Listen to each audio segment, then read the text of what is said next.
Hey, how you doing? So a big selling point of Sonic Racing Crossworlds is the DLC characters, and we already know a few of them. You know, SpongeBob, whatever Avatar character, and obviously the Ninja Turtles are getting in. But mainly I'm talking about the free update characters that we're getting. We know we're getting Miku, Ichiban from the Yakuza series, and Joker from Persona 5. And the free DLC is the main focus of today's video. One of my favorite things to do when there's a game like this is to predict what characters are coming.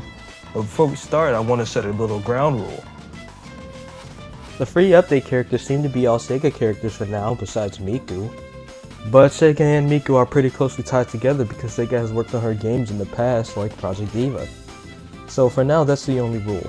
They must be a Sega character, or they must be closely tied to Sega in some way.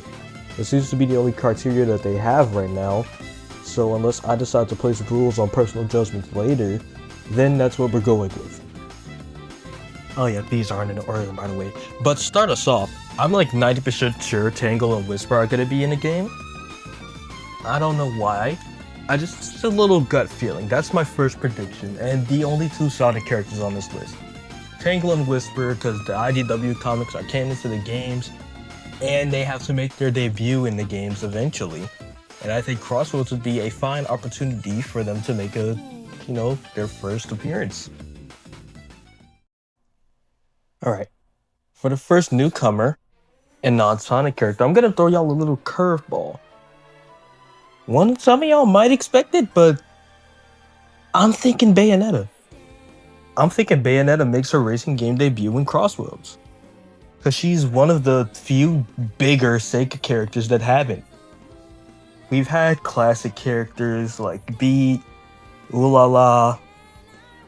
We've had them before, but I don't think Bayonetta's had a chance because the only game that came out after hers was Team Sonic Racing.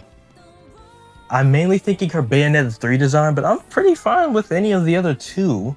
And before you say, oh, she's too adult to be in a kid's game, Dust, she's in Smash. She's in Smash Bros. She can be in here. Hey, editing Dust here. I recently realized that about Bayonetta, I was talking out of my ass about the fact that not the fact, but that her game released after All Stars Racing Transformed. That's what I was implying with my sentence.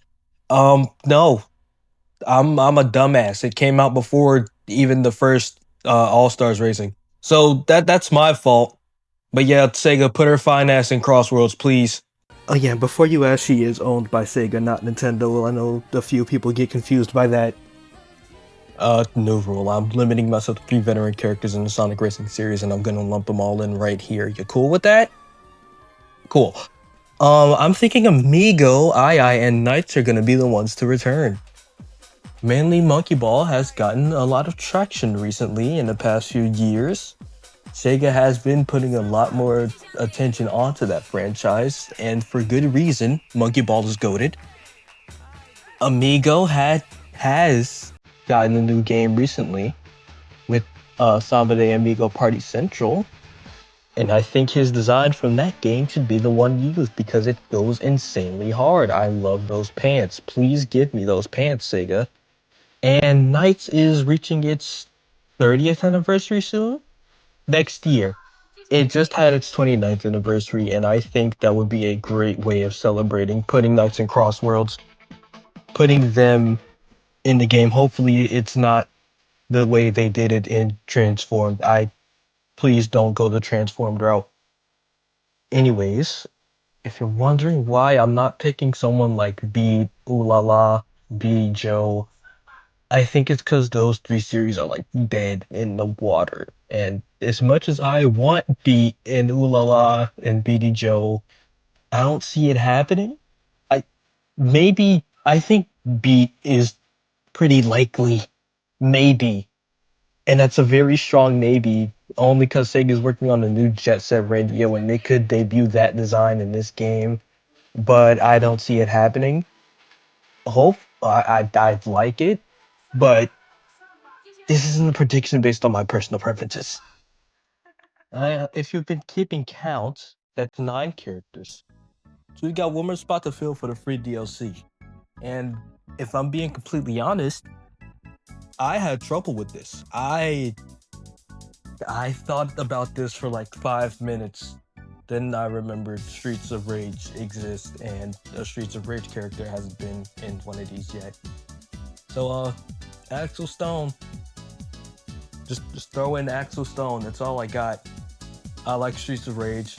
I think Streets of Rage should have a character in this game if that's what they're gonna do. He hasn't been in any other racing game, so why not? That's all I got. Let me know who you think are getting in. That's it. See you later. Uh, um, just now realizing as I'm editing that we are getting 13 DLC characters. It's 10 on top of the 3 that we already have. Um, BD Joe, ooh la la, fuck the stupid rule I came up with about the veterans. That's it. Bye.